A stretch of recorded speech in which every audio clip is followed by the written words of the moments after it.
Boa noite, a graça e a paz. Vocês estão bem? Quero dar as boas-vindas a todos nessa noite. Sejam muito bem-vindos. De uma maneira bem especial, a você que está nos visitando hoje à noite, seja muito bem-vindo aqui conosco. Abra sua Bíblia no Evangelho de Mateus, capítulo 1. Mateus, capítulo 1.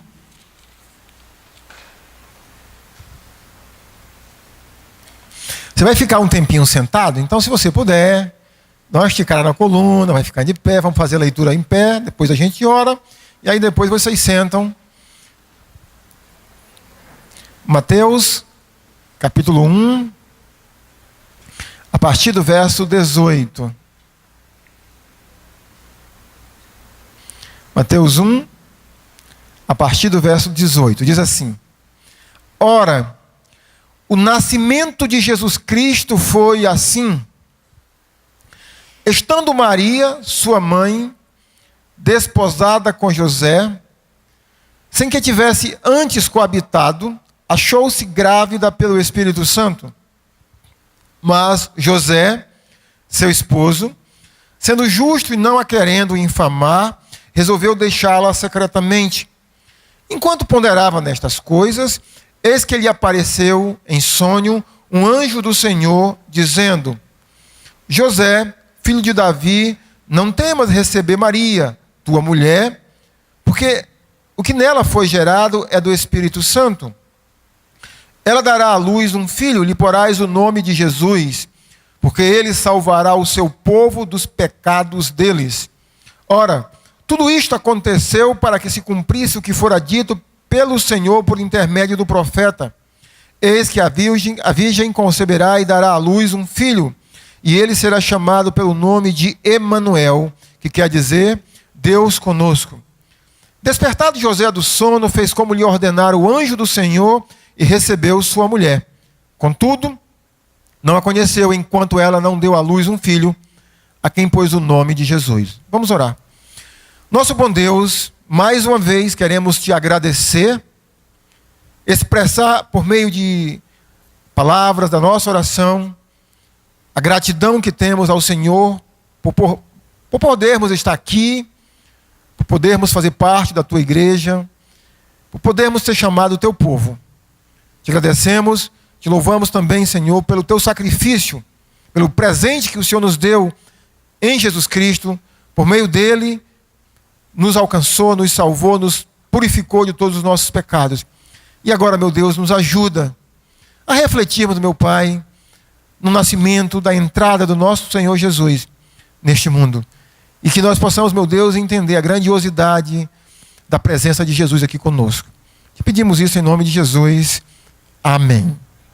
Podemos assentar? Amanhã à noite, é bem provável que a sociedade rio-branquense, esses momentos, esteja naquele burburinho de vai e vem, passa o dia todo naquela questão de compras, porque amanhã é véspera do Natal. Quando se pensa em Natal, ou quando você pensa em Natal, o que vem na sua mente? É bem provável que a maioria das pessoas do mundo, não necessariamente vocês, quando se pensa em Natal, se vem à mente a maior figura que o mundo exalta do Natal é o Papai Noel. Eu não tenho assistido jornais esses dias, mas é bem provável que ele seja o personagem principal. Depois do Papai Noel vem a questão de dar e receber presentes, essa troca de presentes. Mas se você é cristão e reflete e pensa sobre o Natal, quando se fala em Natal, essa data, pelo menos em teoria, tem a ver com o nascimento, com a entrada de Jesus Cristo aqui na história humana. O nascimento de Jesus. E talvez quando eu digo sobre a teoria, o que deveria ser o Natal, que a humanidade deveria parar para pensar que exatamente nesse dia que o mundo celebra, embora não tenha sido especificamente nesse dia, mas não quero entrar no mérito, sobre o nascimento de Jesus.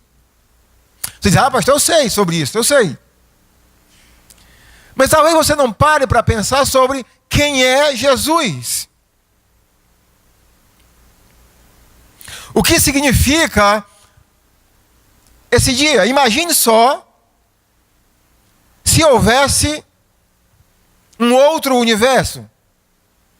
Como os cientistas colocam nas teorias, multi-universos. E que se nesse outro universo que existisse, você pudesse ver o que está acontecendo nesse universo. E que nesse universo lá, nesse outro, existisse um outro Deus diferente do Deus desse universo. E você pudesse ver a entrada do próprio Deus na história da humanidade, na história do universo que Ele mesmo criou. Eu já comentei isso uma vez ou outra. Por exemplo, quando eu fico assistindo, por exemplo, o Discovery, sobre o universo, e ouço a respeito e vejo, segundo o que as teorias científicas dizem a respeito da imensidão do universo. Um dos planetas do sistema solar, Saturno, só um dos planetas, ele é tão grande em comparação com a Terra que a proporção é como se você pegasse uma bola de futebol, seria Saturno, e pegasse uma bolinha de gude, na minha terra, peteca, e comparasse Terra, uma peteca, Saturno, uma bola de futebol. E o Deus que criou Terra, Saturno, Sistema Solar, o universo, esse Deus entra na história, não como um cometa, um planeta, um sol, mas como um ser humano. Irmãos, a minha cabeça pira. Quando nós olhamos um pouco sobre Jesus na Bíblia, a gente percebe, por exemplo, a maneira pela qual Jesus se coloca, a sua exclusividade.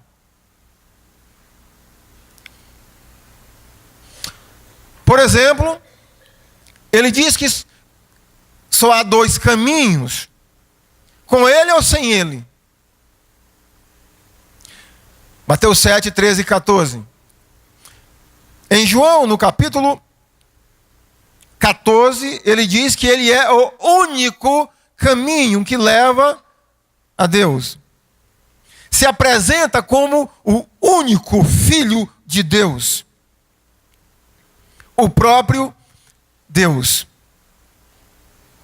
Essa história que nós acabamos de ler faz parte da narrativa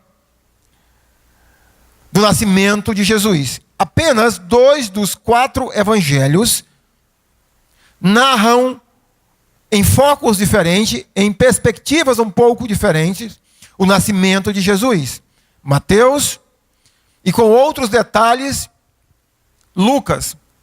E Mateus narra o nascimento de Jesus, não exatamente o nascimento, mas como Jesus foi gerado. Os primeiros 17 versículos, Mateus traz a genealogia de Jesus, de onde ele vem, de que ramificação da humanidade ele vem. E Mateus descreve Jesus vindo da ramificação de Abraão. Quando nós olhamos para Lucas, essa genealogia de Jesus, Lucas leva até Adão, o primeiro homem que Deus criou. E depois que Mateus diz que Jesus Cristo é um descendente de Davi, ele vai nos narrar, nesses versos que lemos, como foi que esse descendente de Davi, o rei Davi, como é que ele foi gerado, não como ele nasceu, mas como ele foi gerado. Quando eu digo que a história de Jesus é incrível, a maneira de Deus ver as coisas é incrível. Porque se perguntassem a mim, se eu queria que meu filho tivesse nascido há 2000 anos atrás na cidade de Belém, ou nascesse hoje na cidade de Nova York, o que você acha que eu escolheria? Se perguntasse a mim se eu queria que ele nascesse no hospital, na maternidade mais importante do mundo, ou no lugar onde nasce e come os cavalos, onde é que eu escolheria? Então, o Deus que criou tudo entra na história humana, como vocês sabem, nascendo numa estrebaria, numa cidadezinha pequena, num vilarejo. Então, Mateus traz então a narrativa de como Jesus foi gerado. Então, Mateus começa dizendo a nós que Jesus, ele é gerado no ventre de uma jovem chamada Maria. Essa jovem Maria, ela estava desposada com um homem chamado José. Não sabemos se ele é jovem, se já é um homem na sua fase adulta. Mas deixa bem claro, Mateus, que Maria gerou Jesus. Na verdade, Maria não gerou Jesus. Mateus narra que quem gerou Jesus foi o Espírito Santo de Deus. Mas que Maria e José estavam desposados. Pastor, o que é esse negócio para a nossa cultura? A palavra que talvez mais se aproxima de desposar na Bíblia é o nosso noivado de hoje. Só que com nuances de diferença. Por exemplo, o noivado de hoje, se os noivos resolverem não casar mais, não é preciso nenhum processo de documento e na justiça. Na época de Jesus era necessário. O desposamento já era um compromisso de casamento que, se um dos dois pulasse a cerca, era adultério. Um outro detalhe é que os noivados ou o desposamento daquele período, a outra grande diferença é que o casal que estava desposado, eles não se conheciam ainda sexualmente. Então, José e Maria estão nesse processo de desposamento e o Espírito Santo gera em Maria Jesus. Aqui Mateus não nos diz como é que foi esse processo. Lucas nos diz que o anjo veio, conversou com Maria, falou para ela, e ela deu a frase: eis aqui a serva do Senhor, faça-se em mim a tua vontade. Então Maria foi concebida pelo Espírito Santo e gerou Jesus. Nós temos também, a partir daqui, a gravidez de Maria.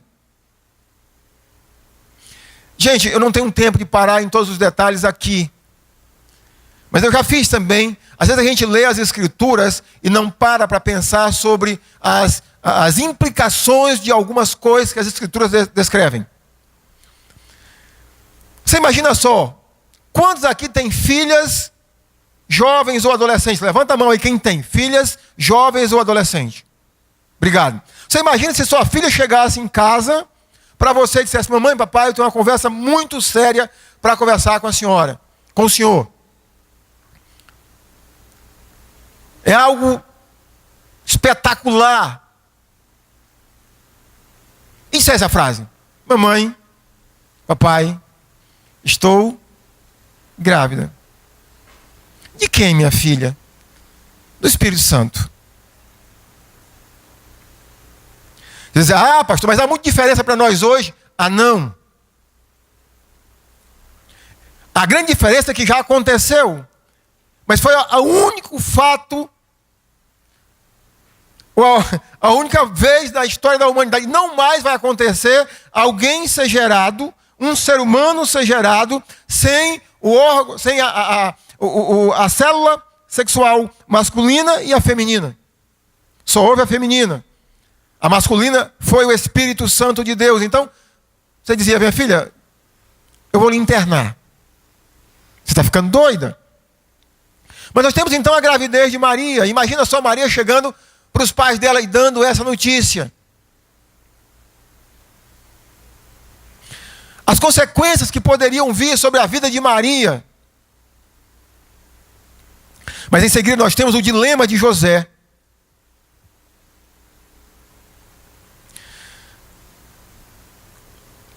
Mateus narra que José ficou, possivelmente por vários dias. Sou ou não sou? Eis a questão. Fui ou não fui? Eis a questão. E José achava que tinha sido traído. E José então começa a planejar de que maneira ele poderia deixar Maria sem trazer nenhuma ou grandes consequências para a vida dela, inclusive ela ser apedrejada. Nesse interim, José começa a buscar Deus, possivelmente a orientação de Deus, para tomar aquela decisão sobre a vida dele.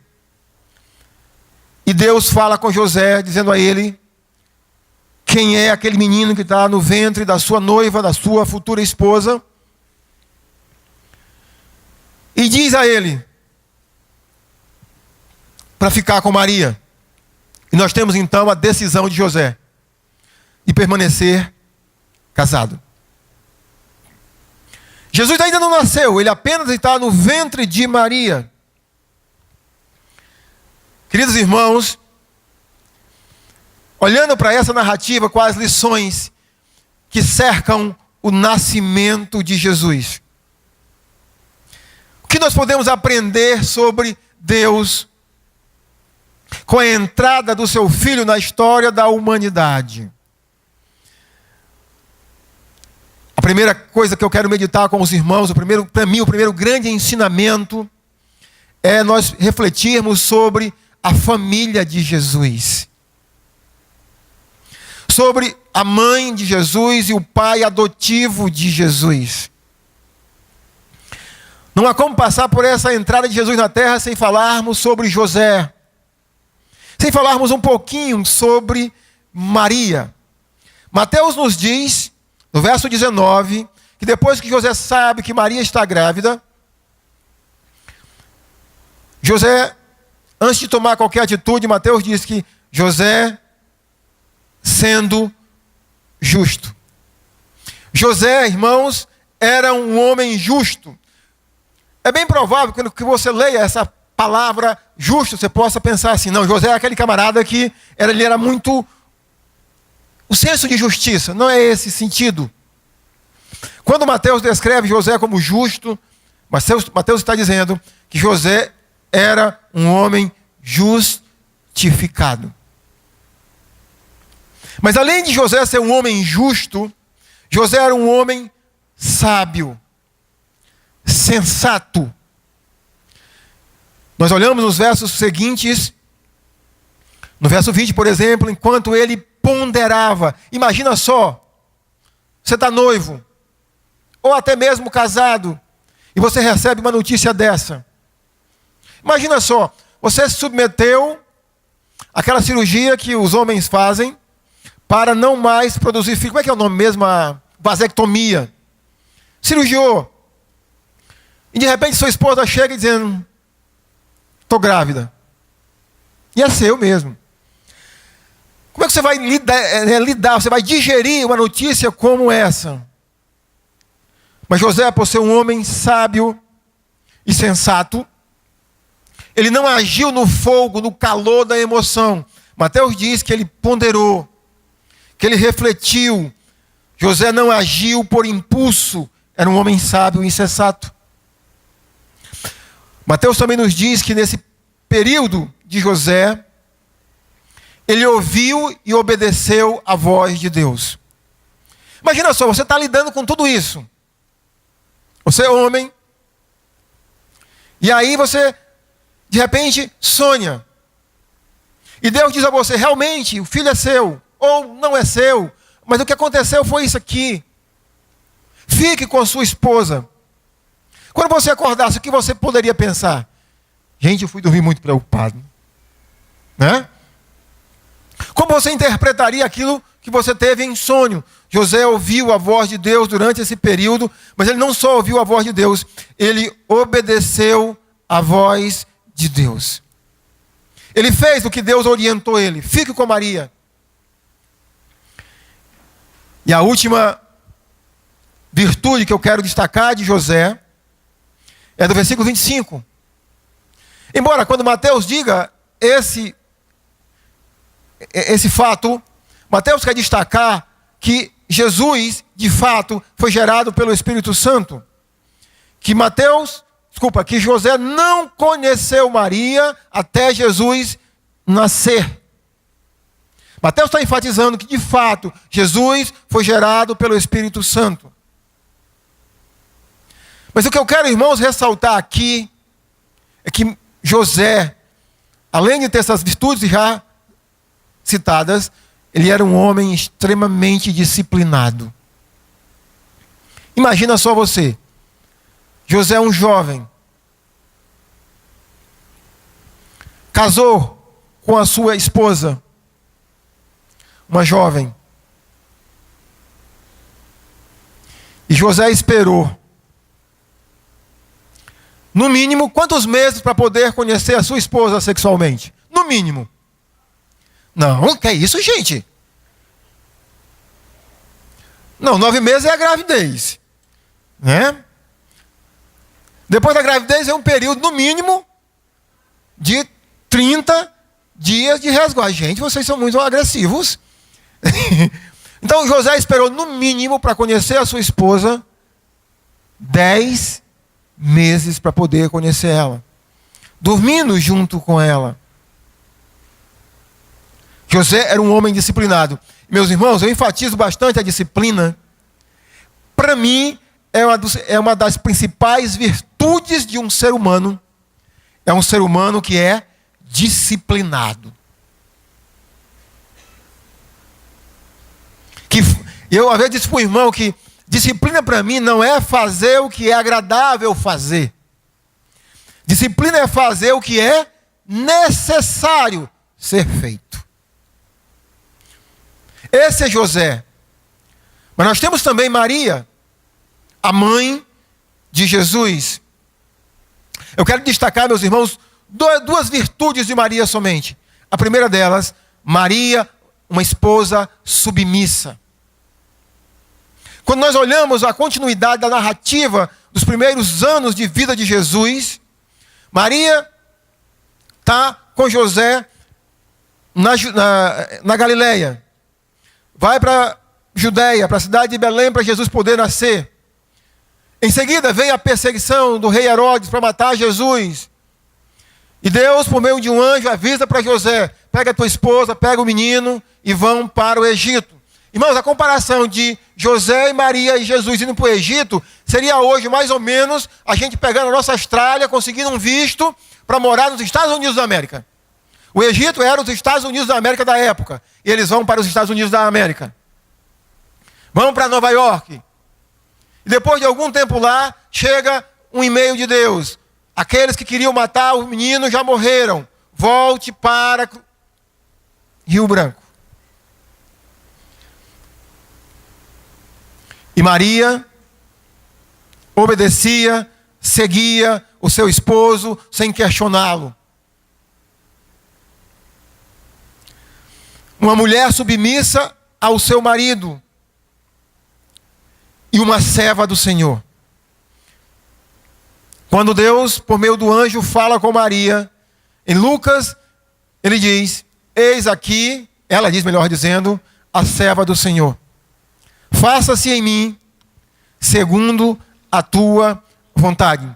Essa é a família de Jesus. os pais a quem Deus escolheu para poder criar o Criador, para poder educar o Criador. Você consegue conceber isso? Deus não escolheu Herodes, não escolheu nenhum outro rei da época. Deus não escolheu César Augusto, que era o imperador romano da época. Deus não escolheu. Deus escolheu um casal de jovens de princípios, que criam no poder da família, e no que a família pode influenciar uma criança.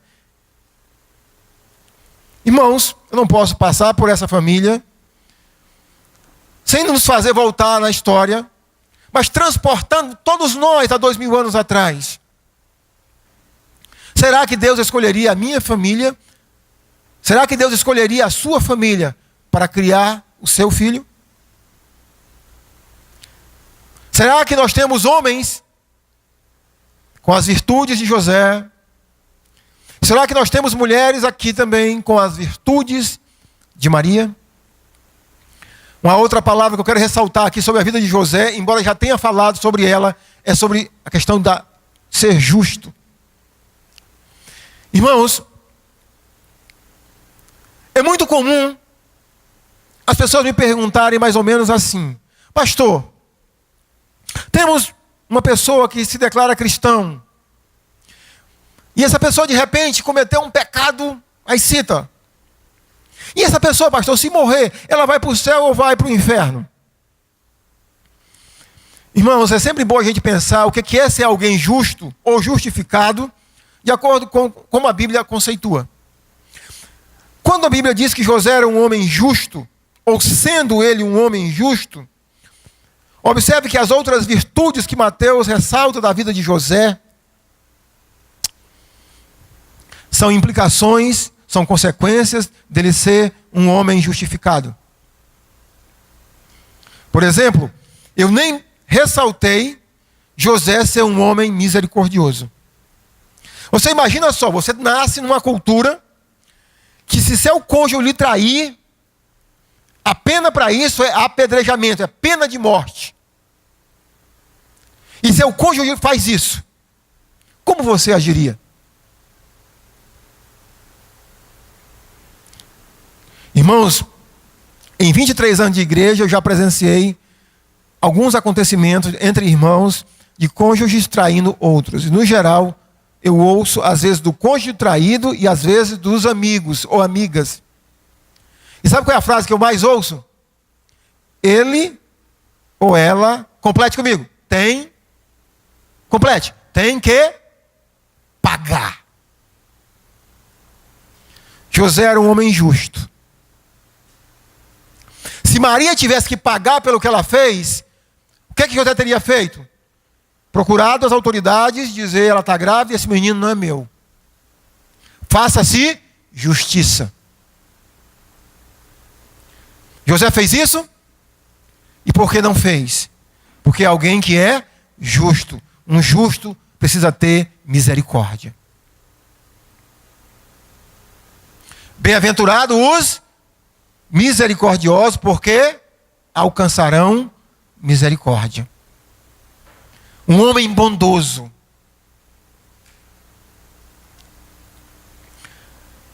A justiça ou a justificação de Deus, irmãos, ela causa transformação na vida de um indivíduo. Não deixa ele perfeito, mas faz com que ele busque a perfeição a cada dia. Torna um homem sensível à vontade de Deus.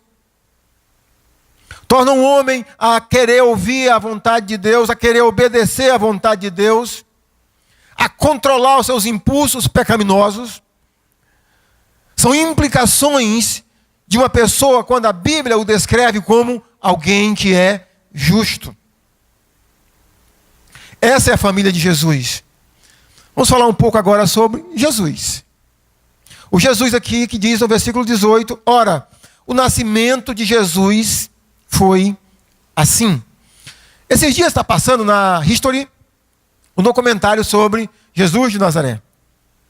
Eu assisti um pequeno trecho anteontem, algumas coisas muito interessantes. Mas uma coisa que um historiador secular já bateu o martelo que a história de Jesus é uma lenda, é que Mateus narra o nascimento de Jesus nos dias do rei Herodes. Lucas, quando narra o nascimento de Jesus, não cita Herodes, ele cita César Augusto e um governador da Síria chamado Quirino. Esse Quirino, ele morreu no ano 6 a.C. Herodes, esse aqui narrado, ele morre no ano 4 a.C. Então há discrepância entre Mateus e Lucas de cerca de 2 anos. E o historiador secular disse: isso aqui é uma lenda. Eu estou ressaltando isso, irmãos, porque a conclusão é muito simples.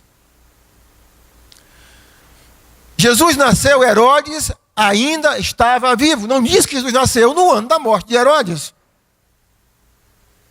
Quando Herodes manda matar Jesus, ou manda matar as crianças, qual era a idade das crianças que Herodes mandou matar? Vocês lembram? Acham que tinha no mínimo quantos anos? 2 anos. Jesus, quando foge para o Egito, Herodes está vivo ainda. Então, digamos que Herodes morre quando Jesus era criança. E se foi 2 anos depois, bate exatamente o relato de Mateus com o relato de Lucas. Mas o que eu quero ressaltar, irmãos, é sobre o que o mundo pensa sobre Jesus. O mundo, no geral, religioso, diz que crê em Jesus, mas crê em Jesus como um mito. Por exemplo, você chega para uma pessoa e diz assim: você acredita que existe céu e inferno? Alguns vão dizer que sim, outros vão dizer que não. Umas vão dizer assim: menino, o inferno é aqui mesmo. Ah, se o inferno fosse aqui mesmo. E essa mesma pessoa que diz que o inferno é aqui mesmo, ou que não existe inferno, você pergunta: e Jesus para você é o quê? Ela vai responder: Jesus é Deus.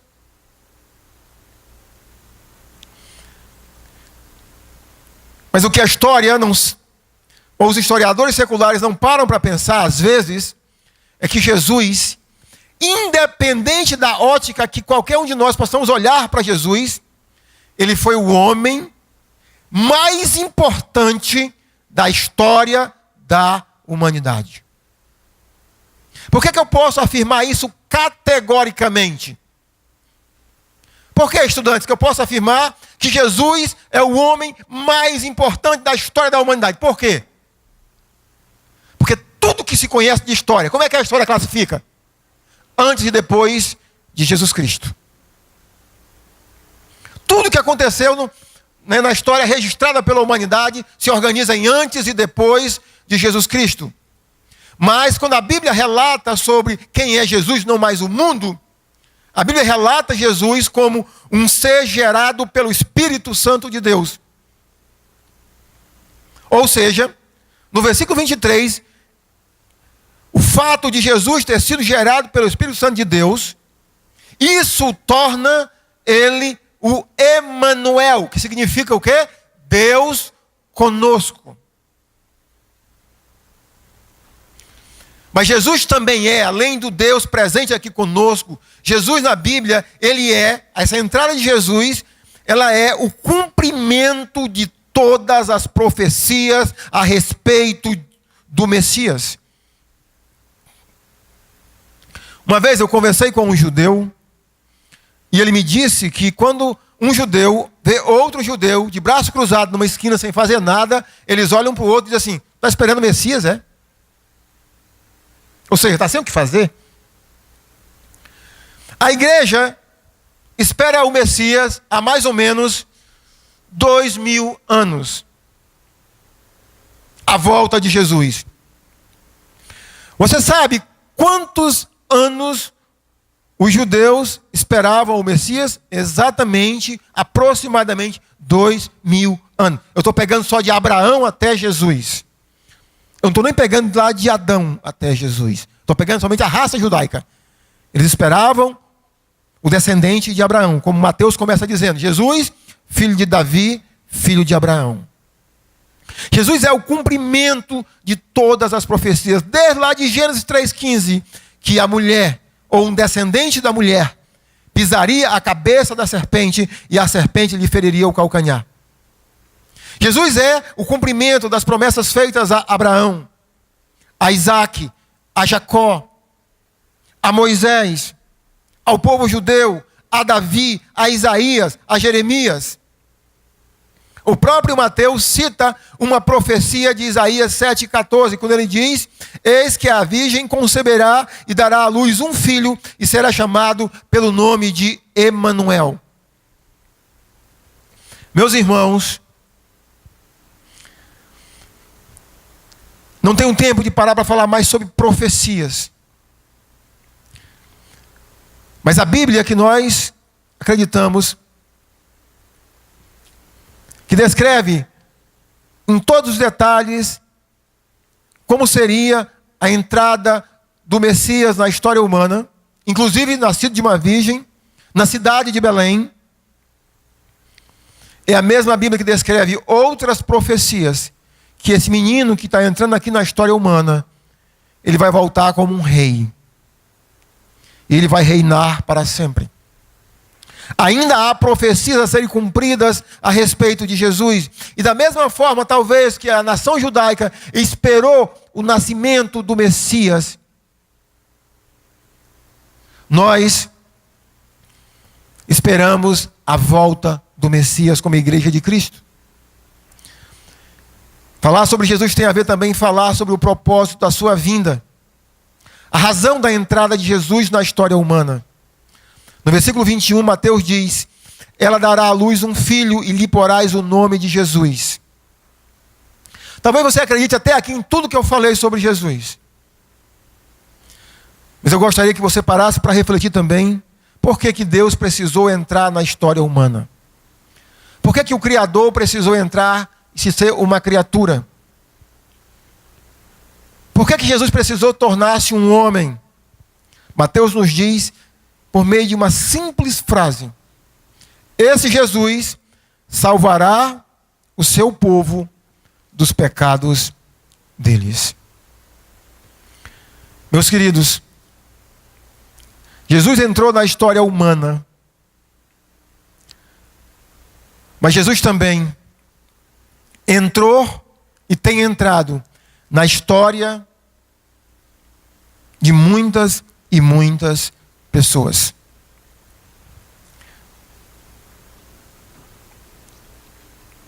E da mesma maneira que Jesus dividiu a história humana em antes e depois de Cristo, as pessoas que têm, ou que Jesus tem entrado na história da vida delas, essas pessoas, sem se perceberem, eles fazem a mesma coisa que os historiadores. Quando eles vão falar sobre sua vida, eles falam mais ou menos assim: antes de eu conhecer Jesus, a minha vida era...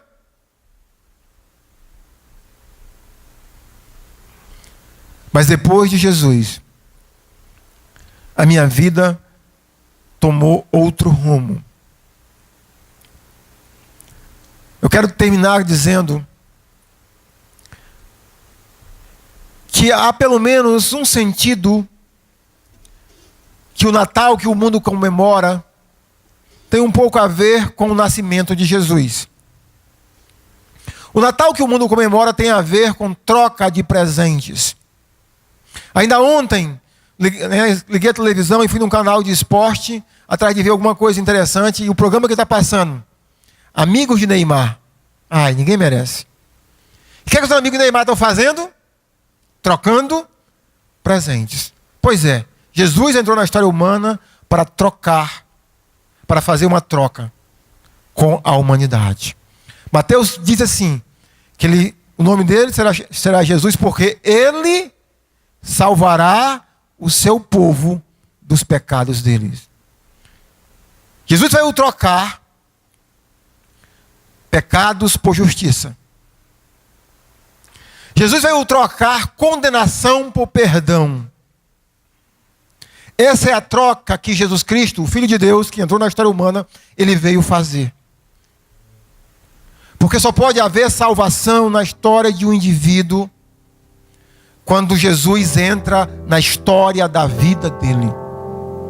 Da mesma maneira que Jesus entrou na história humana, que entrou na minha história, que entrou na história de outras pessoas, ele também quer entrar na sua história. Pastor, como é que isso acontece? Da mesma maneira que Jesus entrou na história humana. Porque Jesus foi gerado pelo Espírito Santo. Jesus entra na história de qualquer indivíduo por uma ação soberana do Espírito Santo. Então, pastor, eu estou assim em casa, dormindo, acordado, e de repente, bum! Não, não é assim. A maneira pela qual o Espírito Santo gera Jesus no coração de um ser humano começa com essa concepção sobre pecado. O peso do pecado. A culpa do pecado. O entendimento que o indivíduo é pecador e que não há nada que ele possa fazer para fugir desse estado. Jesus veio para salvar o seu povo dos pecados deles.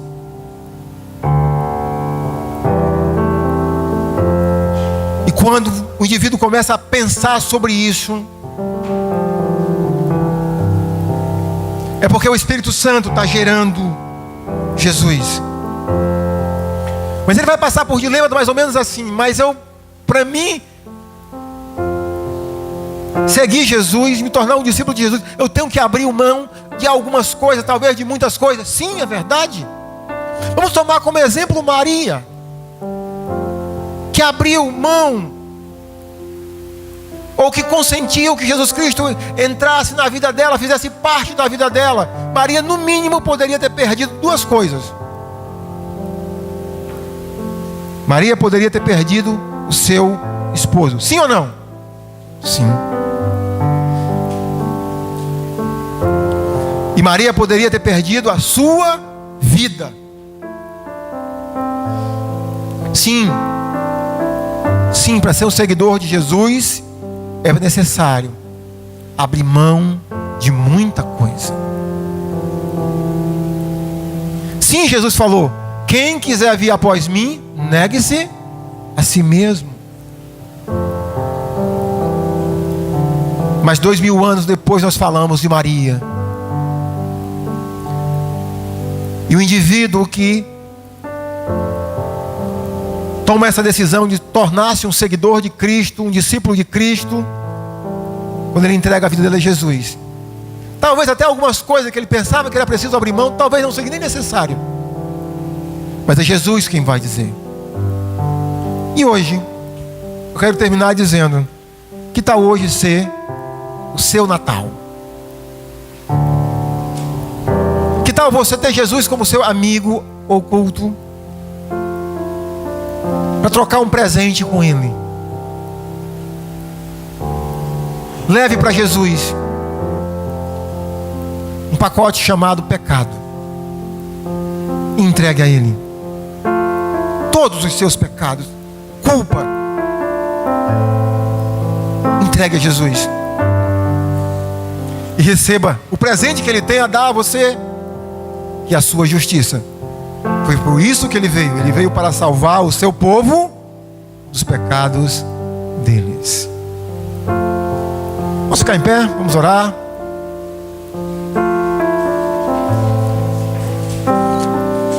Pai querido, como é grandioso para mim tentar refletir, Senhor,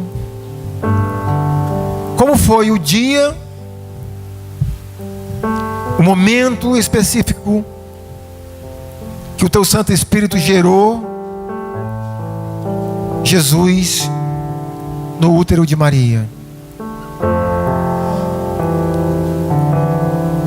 Como o Senhor é esplêndido para mim pensar no dia em que Jesus nasceu, sim, de um nascimento normal como qualquer outro ser humano, que chorou, que mamou, que precisou de cuidados de seus pais como qualquer outro ser humano. Porque essa criança que um dia foi uma criança, que a Bíblia descreve muito por cima sobre a infância dele, é o nosso Emanuel, é o nosso Messias, é o mesmo homem que um dia foi à cruz, que cumpriu perfeitamente a vontade do Deus Todo-Poderoso, que deu a sua vida na cruz para poder me salvar dos meus próprios pecados. Que sua última frase, enquanto nesse corpo corruptível, ou antes da ressurreição, foi a frase: está consumado. Sim, ele cumpriu o propósito que ele veio fazer, que era de me salvar, de salvar todo aquele que faz essa troca com Jesus, de transferir para Jesus a sua culpa, os seus pecados, e de receber a tua justiça, que o Senhor um dia realizou na cruz em favor do teu povo. Quero pedir nesse momento também, meu Deus, que o Senhor tenha levado pessoas nesta noite a fazer essa troca, a entregar suas vidas a Jesus e o receberem como seu Senhor, Salvador, Messias. O Jesus que veio para trazer salvação, perdão. Que hoje à noite, por meio do teu Espírito Santo, o Senhor tenha salvado pessoas aqui em nosso meio. Te pedimos isso no nome santo e soberano de Jesus. Amém.